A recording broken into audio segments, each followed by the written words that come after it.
It was nearly midnight when the knock came sharp, desperate, nothing like a casual visit. Daniel Carter set down his dish towel and opened the door, and every rational thought he had dissolved on the spot.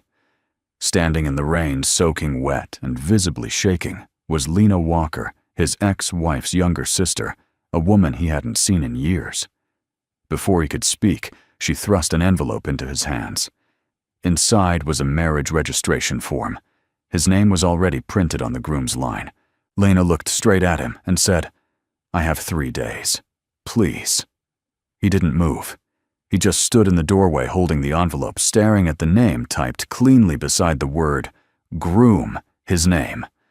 Daniel Carter, as if someone had decided his future without asking him first. The rain continued behind Lena, steady and indifferent, soaking through her jacket and flattening her hair against her face.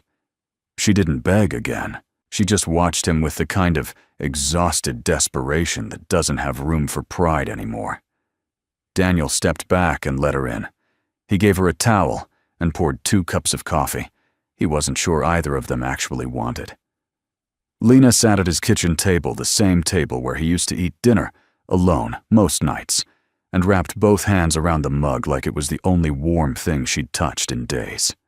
He sat across from her and waited. Whatever she was about to say, he already knew it wasn't going to be simple. She told him about the dispute, slowly, the way people do when they've rehearsed it so many times. It no longer sounds real, even to themselves. Her late father had left behind a business, a mid-sized property management firm he'd spent 30 years building. There was a will, but the will was being contested. A distant relative, a cousin named Marcus, had surfaced with a lawyer and a claim that the estate had been mismanaged, while Lena served as acting director after her father's death. The case was moving toward a formal hearing, and Marcus's legal team had framed her as unstable, unaccountable someone without roots or structure in her personal life. Their argument, as cruel as it was calculated, was that she lacked the judgment to oversee anything of value. "My lawyer said it's not about guilt." Lena explained, her voice flat but controlled. "It's about perception. The court looks at the full picture of who you are, your finances, your stability, your life." She set the mug down carefully. "He said if I were married legitimately, not just on paper in a careless way, it would shift how the panel sees me. It's not the only factor, but right now it might be the one that tips things." Daniel turned the envelope over in his hands. He understood the logic. He didn't like it, but he understood it. Courts were human institutions run by human beings, and human beings responded to narrative. A woman with a stable marriage read differently than a woman living alone fighting a family dispute. It was uncomfortable and reductive, but it wasn't wrong. What he couldn't understand was why she had come to him. He asked her directly, and she gave him an answer that was more honest than he expected. She didn't have many people left, she said. Most of her close friends had pulled back once the legal trouble started. Nobody wanted proximity to a messy inheritance battle. And the men she'd dated in recent years were not people she trusted with something this serious. She needed someone with a clean record, someone the court wouldn't question, someone who understood her family situation well enough to speak about it without stumbling. Daniel fit every one of those criteria, even after years of silence between them. "I know what I'm asking," she said. "I know it's not fair to you." He almost told her to leave, not out of cruelty, but because every sensible part of him was cataloging the ways this could go wrong. He had spent years rebuilding something quiet and manageable after the divorce from Olivia, and walking back into the Walker family orbit, even sideways, through a legal arrangement felt like standing at the edge of something he'd already fallen off once. He knew how that family's gravity worked. He knew how it pulled. But he also looked at Lena sitting across from him, not performing distress, but clearly living inside it, and he couldn't pretend the door wasn't already open. He told her he needed to sleep on it. She nodded like she'd expected that, thanked him for the coffee, and left her number on a slip of paper by the sink. He watched her walk back out into the rain, and then he stood in his kitchen for a long time, staring at the marriage form still on the table. He didn't sleep much. He sat on the couch and turned the situation over from every angle, looking for the version of events where saying yes made sense, and the version where it clearly didn't. The problem was that both versions kept colliding with the same image: Lena in his doorway, soaking wet, holding an envelope that represented the last option she had. He thought about what it meant to be that far out on a ledge. He'd been in his own version of it once, though the shape was different. By morning, he had made up his mind. He called the number she'd left and told her he would do it. He had 2 conditions. They had to be honest with each other about what this was and wasn't, and the moment the legal matter was resolved, they would handle the paperwork to end things cleanly. No ambiguity, no loose ends. Lena agreed without hesitation, which told him she'd been carrying the weight of this long enough that even a conditional yes felt like solid ground.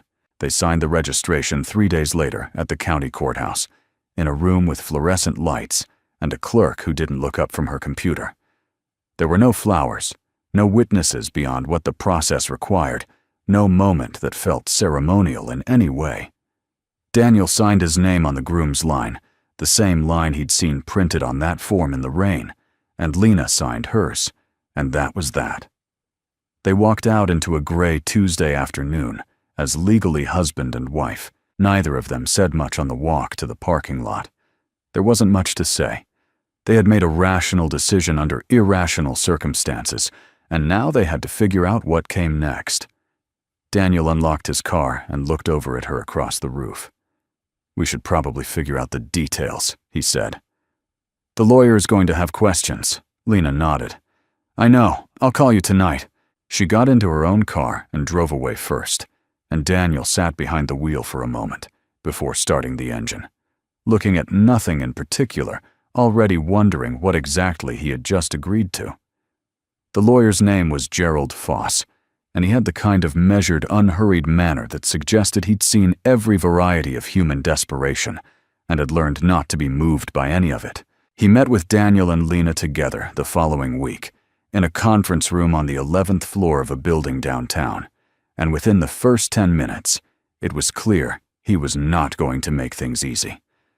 He asked how long they'd known each other, how the relationship had developed when they'd decided to get married, and why the timeline had been so compressed. He took notes on a yellow legal pad and asked each question with the patient neutrality of someone who already suspected the answer. Daniel answered carefully, choosing words that were technically true without being entirely forthcoming. They had known each other through family for years. The relationship had changed gradually. The timing had been driven by the urgency of the legal situation. Gerald listened, wrote something down, and then looked up at them both over the rim of his glasses. "The opposing counsel will ask all of these same questions," he said, "probably with less patience than I have." He closed his pad and told them they needed to be consistent, specific, and convincing, not because he was asking them to perform, but because inconsistency was exactly what Marcus's team would be hunting for. After that meeting, Daniel and Lena began spending more time together out of necessity. They needed shared details, the kind that couldn't be fabricated on the spot without sounding hollow. So they started meeting in the evenings, sometimes at her place, sometimes at his, working through the architecture of a life that looked lived in from the outside. They talked about habits and preferences and daily routines, the small texture of how each of them moved through the world. It was a strange kind of intimacy, clinical at first, like studying for an exam, where the subject happened to be each other. But something shifted around the 3rd week in a way that was hard to name precisely. They stopped checking their notes. Lena started making tea when she came over, without asking where anything was, because by then she knew. Daniel found himself talking about things that had nothing to do with the case. A difficult conversation he'd had at work, a neighborhood he'd driven through, that reminded him of somewhere he used to live. Lena listened in a way that felt different from polite attention. She asked follow-up questions. She remembered what he'd said the week before. It wasn't performance. It was just what happened when 2 people spent enough honest time together.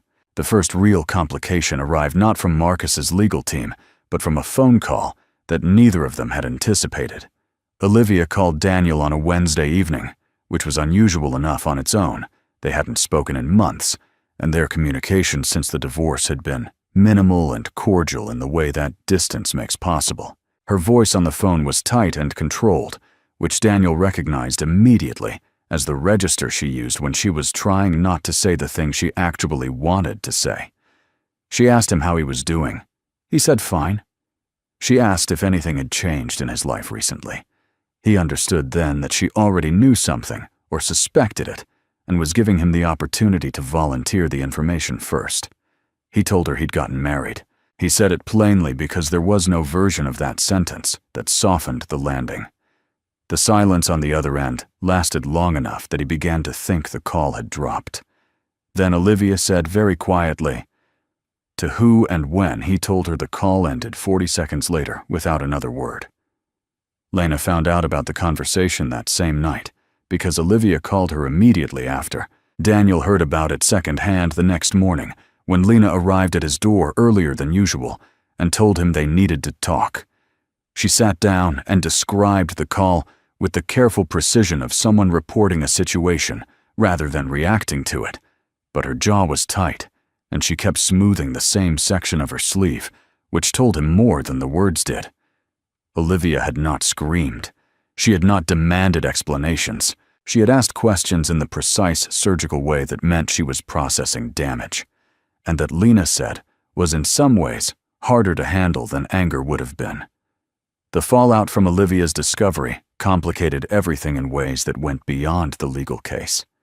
She didn't confront them publicly or make statements that could be used as evidence of the marriage being fraudulent. Instead, she withdrew from Lena from any shared family communication, and that withdrawal itself became a presence in the room. Daniel knew Olivia well enough to understand that her silence wasn't acceptance. It was the particular kind of hurt that doesn't announce itself because it doesn't know yet what shape it's going to take. Meanwhile, Marcus's attorney had begun doing what Gerald Foss had warned them about. During a preliminary deposition, the opposing counsel, a sharp, compact woman named Sandra Briggs, directed her questions specifically at Daniel. She asked about the nature of his prior relationship with the Walker family, about the divorce from Olivia, about the years of no contact that preceded his marriage to Lena. Her questions were precise and structured in a way that was designed to make a straightforward answer sound evasive. Daniel answered each one as steadily as he could, but he could feel the framework she was building here was a man with a complicated history, with this family who had married the subject of a contested inheritance case with unusual speed and no apparent romantic history to justify it. Would you say, Sandra Briggs asked near the end of the session, in the measured tone of someone who had already won several arguments that day, that your relationship with your wife began before or after she became aware of this legal dispute? Daniel said before. She wrote something down and thanked him for his time, and the deliberate pleasantness of it was more unsettling than hostility would have been. That evening, Daniel sat at his kitchen table for a long time. He thought about the question Sandra Briggs had asked, and the way his answer had felt true in the technical sense, but thin. He and Lena had known each other before the dispute. That part was accurate. But the relationship that now existed between them, whatever it was, had grown inside the pressure of it. He wasn't sure how to separate those two things, and he wasn't sure it mattered for the case, but it mattered to him in a way he hadn't expected. He called Lena and told her about the deposition. She listened without interrupting, which was something he'd come to appreciate about her. She didn't rush to fill silence with reassurance.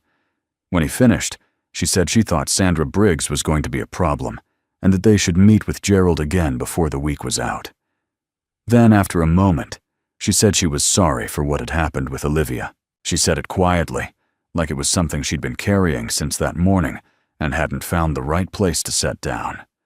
Daniel told her she didn't need to apologize. She said she knew, but she wanted to anyway. 3 days before the formal hearing, Gerald called them both into his office, and the news was not good. Marcus's team had obtained financial records and internal communications from the period when Lena had been managing the firm, and some of the documentation had been selectively framed to make routine business decisions look like mismanagement. Gerald was still reviewing the materials, but his initial read was that the presentation of those records would be damaging. Not because the underlying decisions were wrong, but because out of context, they told a convenient story. He told them to prepare for a difficult session and to expect the question of their marriage to come up in that context as well, tied to the narrative that Lena had scrambled for a solution at the last moment.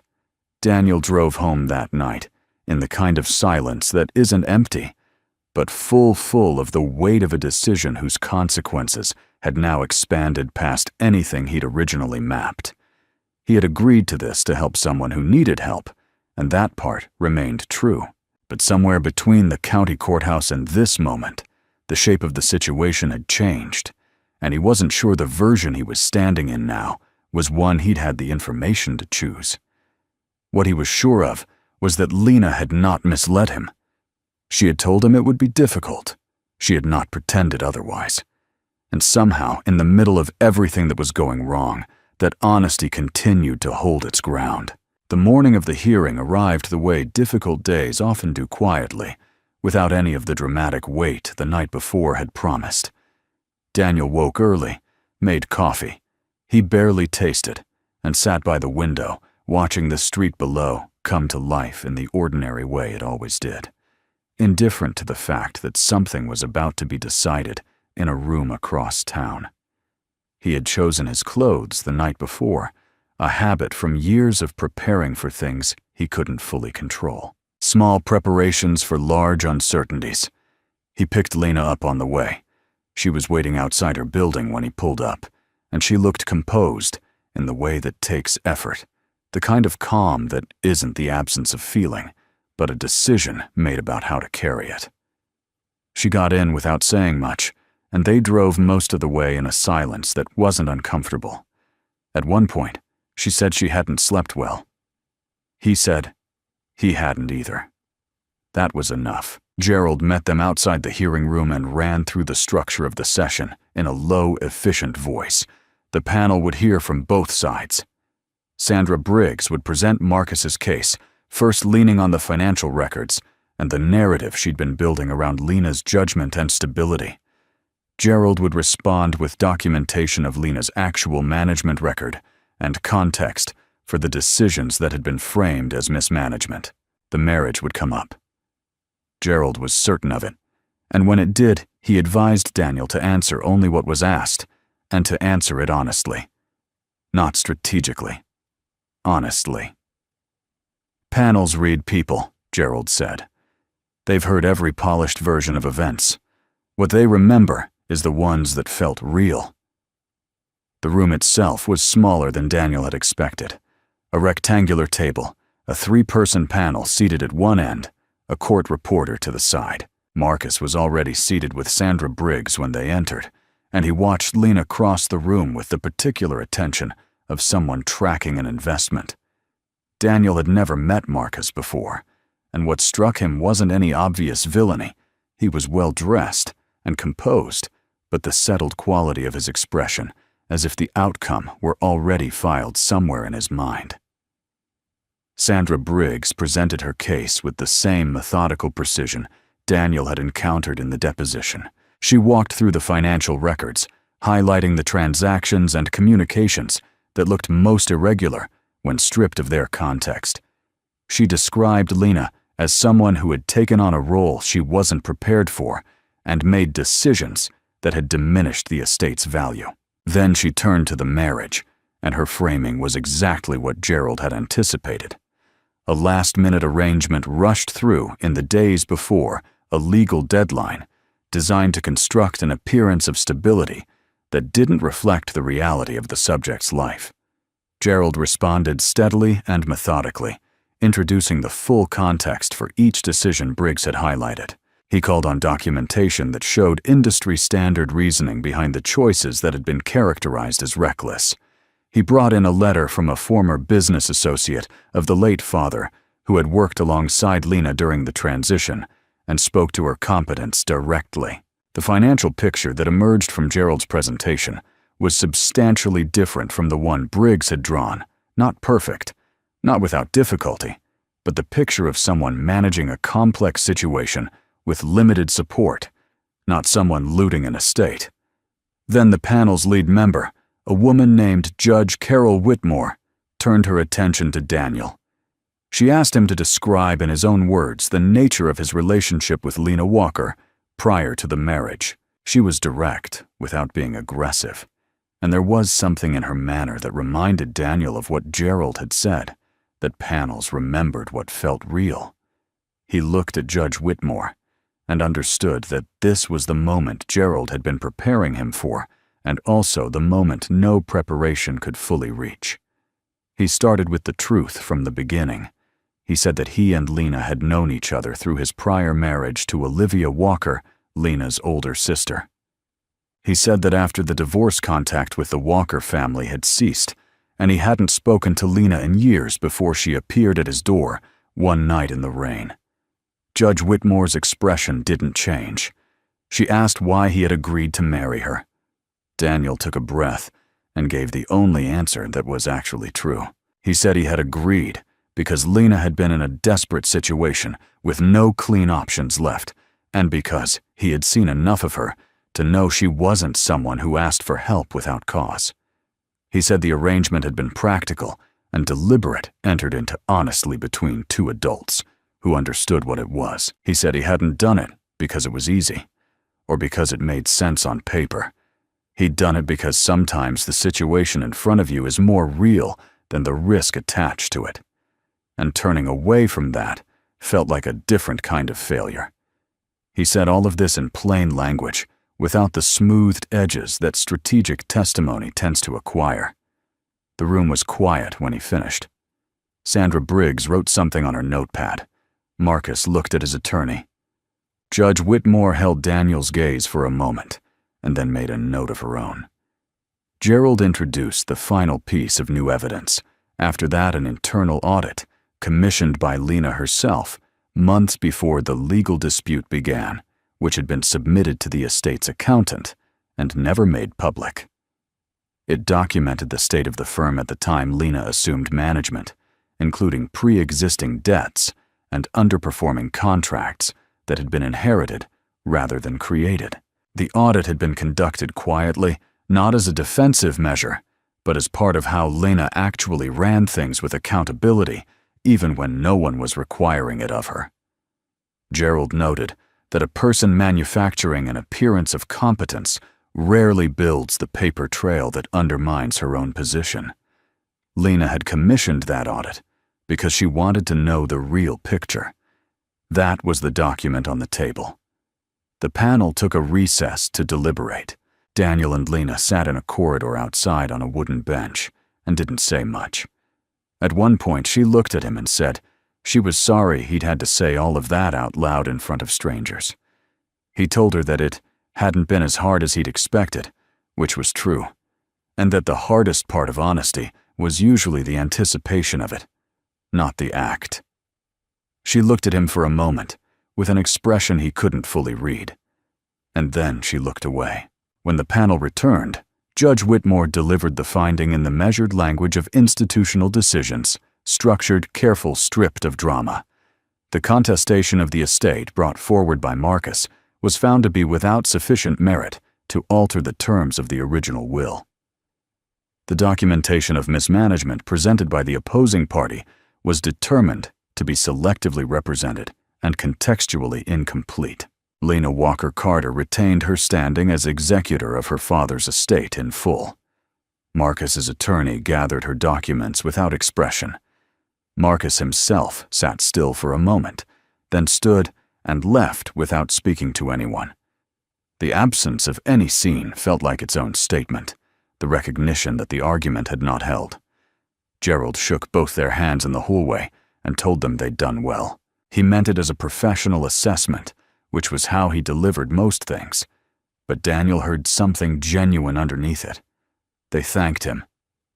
Lena held herself together until Gerald walked back toward the elevator, and then she let out a long breath and pressed the back of her hand briefly against her mouth, not crying, but close to it in the way that relief sometimes lands, harder than grief. Daniel drove her home. They sat in the car outside her building for a while, without getting out the engine off the afternoon light coming through the windshield at the low winter angle that makes everything look slightly more significant than it is. He was thinking about what came next, practically logistically. They had agreed from the beginning that when the legal matter was resolved, they would handle the paperwork to end things cleanly. That had been the deal. He had every intention of honoring it, but sitting there in the quiet car, he was also aware that the relationship he was now supposed to wind down was not the same arrangement he had signed at the courthouse. Something had been built over the preceding weeks that didn't fit the original terms of what they'd agreed to. He didn't know exactly when it had happened, but the architecture of it was solid, in a way that surprised him. The conversations that had stopped being rehearsals, the habits they'd each absorbed, without meaning to the way she'd looked at him in the corridor outside the hearing room when he'd said that honesty was hardest before it happened. He said it plainly because it was the only way he knew how to say important things. He told her he didn't want to file the paperwork. He said he was aware that wasn't what they'd agreed, and that he wasn't asking her to feel something she didn't, but that he thought she deserved to know where he actually stood before any decisions got made. He kept his eyes on the dashboard when he said it, which was perhaps not the most confident delivery, but it was honest. Lena was quiet for long enough that he thought he'd misjudged the moment entirely. Then she said that she had been thinking about the same thing since the week before and hadn't known how to bring it up without it sounding like she was complicating something that was already complicated. She said she wasn't sure what they were or what they were supposed to call it, or whether it made any kind of conventional sense. But she said that what had grown between them inside all of that pressure and difficulty felt more real to her than a lot of things she'd built under easier circumstances. They sat with that for a moment, both of them looking out through the windshield at the ordinary street in front of them, people walking a dog, pulling at its leash, the late afternoon carrying on the way it always does. It wasn't a dramatic resolution. There was no single point at which everything became clear, but Daniel was finding more and more that the things worth keeping in life rarely announced themselves with fanfare. They just showed up in the quiet, in the coffee, made without asking in the questions remembered from the week before, in the person who sat beside you when you told the truth in a room full of strangers and didn't look away. He asked her if she wanted to get dinner.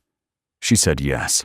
They got out of the car, walked to the restaurant 2 blocks from her building that she'd mentioned once, and he'd filed away without thinking about it, and they sat across from each other at a small table by the window and ordered food and talked about nothing particularly important for the better part of 2 hours. It was the most normal evening either of them had had in weeks, and it was also quietly the first one that belonged entirely to themselves. The paperwork they eventually filed was not a dissolution. It was a renewal, different forms, different purpose. The same 2 signatures on a line that now meant something they had actually chosen.